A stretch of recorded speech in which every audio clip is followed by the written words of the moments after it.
Alright, this episode just about has it all, so if you enjoy, please like/subscribe, and let's get into it. One neat detail is gouging fire has been added to the opening. I just always appreciate when they update the visuals to match the show. Akin to Paradox Entei, Rayquaza sort of just appears before them. That does take some of the suspense from the search, but the music's so good it's like, I can let it slide. Roy is front and center, which shows me his revenge match will be too. As a good entertainer, Dot's excitement brings the hype, and of course, Lico's just pumped to be at one of the final steps in their journey. Freed calls out who I had once mistaken for a female Charizard at full health. What is odd is everyone else seems to have fully recovered post-Paradox Entei. Did they stop and nurse Joy off screen and come back to Rayquaza?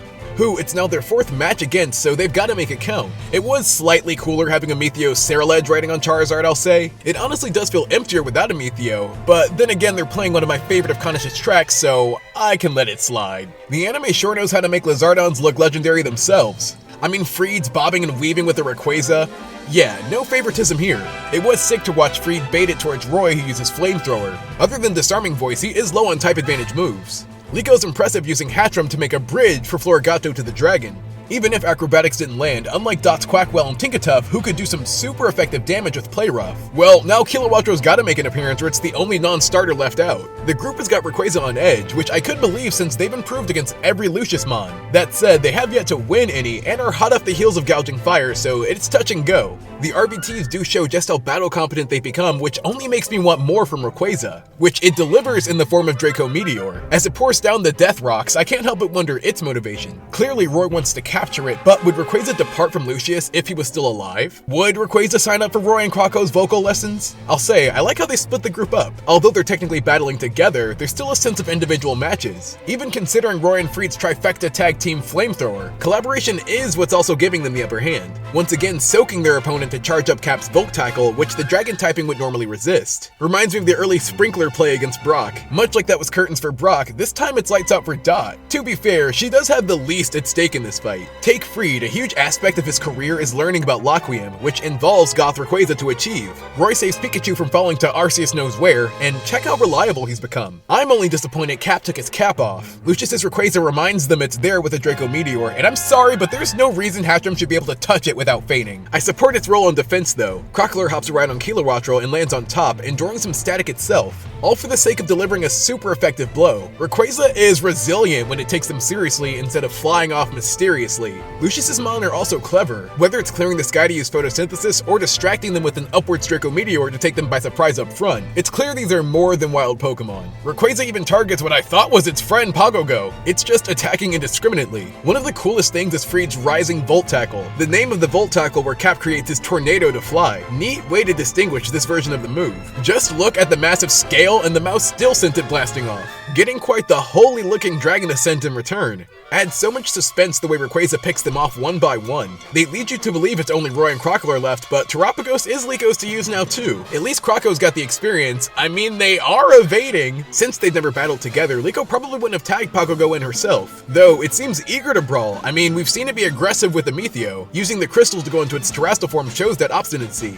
Felt a little strange to have the other Lucius Mon just standing there and looking pretty. I get it for the sake of keeping things even, each of them having been an individual challenge. Of course, Lico doesn't know what this thing can do. Makes sense she checks it with the Pokedex. Terapagos knows the move Ancient Power, and it's super effective alright. Pogogo could be the strongest Pokemon on Lico's team, though it's uncertain how much, if at all, Ristle battled with it. Either way, it's certainly keeping Lico in the fight, and it's always awesome to watch your protagonist partner with a legendary. Despite its status, Pogogo seems to take as much damage as Crocco, so I'd assume Ristle didn't battle with it that much. Dot points out how much damage Rayquaza's taken, and it does feel like anyone's game. At this point, I wonder why they hadn't terrestrialized when they had the chance. The grandiose of that is shared with Pogogo's Terra Starstorm. In tangent with how spectacular Dragon Ascent looks, pure cinema. Credit where it's due, Rayquaza suffers some real recoil from Terapagos. Terrestrialization's also not forgotten as something Pogogo induces and Crocolar with its remaining energy. From here, the only trainer left standing is Roy, who wastes no time hitting the trapped Rayquaza with a flame charge. Sooner than I expected, Roy tossed the Ancient Ball towards it. Not at it, since the ball didn't need to connect. In fact, it didn't even need to shake. With that, Roy's gloriously got himself the Black Rayquaza. Both of our protagonists have got themselves legendaries. Before Go went and broke all the rules, that would have been impossible for me to imagine. They each did it through special ways too. Liko after a series of bonding, and Roy's after a series of training. Rayquaza returns the rest of Terapagos' energy, restoring it to full power, and like a reward in an RPG, they receive a vision of the original explorers together. Looks like right at the point they reach Lakoa, which is foreshadowing if I ever saw it. Rayquaza's lost its shine too. That glisten was from Pokémon's energy and the memory of Lucius it was holding on to. Finally, the RBTs have united the 6 heroes, who will hopefully do more in the upcoming episodes. You'd think Roy even got a Rayquaza out of the deal, except the Ancient Ball doesn't work at his discretion, since, after all, Rayquaza is still Lucius's partner. For now though, they are all a team. Pokémon takes a ride on Rayquaza, and it almost feels nostalgic, same as when they first met, and how they've been reunited now. The two of them are also steering the way to Lakoa, so after a brief farewell to Briar, the RBTs follow their lead. Coral and Sidian have fulfilled their mission of watching, so with the info they've gathered, it's off to inform Master Gibeon, who we can assume will be appearing soon. Another surprise was Liko checking in with Luca and Alex. She gives them a written summary of their journey so far, but the roar from Rayquaza could have said it all. All the family members get filled in, and it's narrated by the kids. The sincerity in their voices just makes it that much more touching. It feels climactic enough to make you think Horizons was ending at the end of the rainbow. So I got my request, Roy's captured Rayquaza. If you put aside the Pokemon somehow making a full recovery after gouging fire, this match was incredible. It was so dynamic and they did a great job emphasizing Roy, all the way down to him being the last man standing. If Lucius is still alive, we know he's past his expiration date. Him deciding to pass on would be the only way I can imagine Rayquaza happening. As for the battle itself, Rayquaza had dang near 10 opponents and still held its own. I doubt it was even fully knocked out. Considering the RBTs even had a legendary fighting with them, this win feels deserved.